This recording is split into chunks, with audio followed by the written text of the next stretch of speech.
tours par le rugby, puisqu'il y avait un match avec l'équipe de France qui s'est imposée face à l'Écosse aujourd'hui 32-21.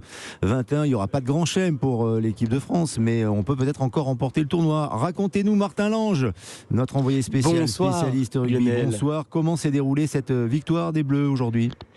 Eh ben, on pourrait la qualifier d'une victoire dans la douleur, je dirais, pour les Bleus, pour leur premier match de l'année à domicile. Alors tout avait très bien commencé puisqu'ils menaient 19-0 après 20 minutes de jeu grâce à 3 essais de Ntamak, Dumortier et Thomas Ramos. Ils jouaient en plus en supériorité numérique depuis le carton rouge infligé à l'Écossais Gilchrist. On pensait que les joueurs de Fabien Galtier allaient passer une après-midi somme toute tranquille. Oui, mais voilà, Mohamed Aouas a lui aussi rejoint les vestiaires précipitamment. Visiblement, le pilier de Montpellier n'aime pas beaucoup l'Écosse. C'est déjà la deuxième fois qu'il se fait expulser contre le 15 du Charbon. Alors à 14 contre 14, les débats se sont rééquilibrés. Les Bleus ont souffert. Les Écossais sont revenus en marquant eux aussi 3 essais. Et à 10 minutes de la fin, on a eu peur puisque les Écossais n'étaient qu'à 4 points des Bleus. On a craint le pire. Mais finalement, c'est Gaël Ficou qui a libéré tout le Stade de France en inscrivant un essai à la dernière minute, le 4e, synonyme de bonus offensif. Le panache des Bleus a été récompensé car ils auraient pu tenter la pénalité juste avant et s'assurer la victoire, mais non, ils ont préféré jouer le bonus, une stratégie qu'ils avaient prédéfinie dès hier, comme l'a raconté le sélectionneur Fabien Galtier en conférence de presse. Écoutez.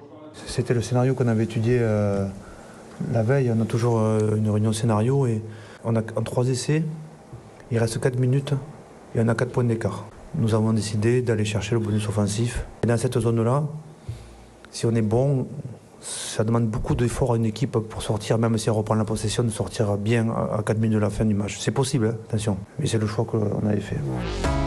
Fabien Galtier, le sélectionneur de l'équipe de France qui s'impose donc contre l'Écosse et qui s'imposera peut-être, en tout cas on le souhaite, Martin Lange, contre l'Angleterre à Twickenham.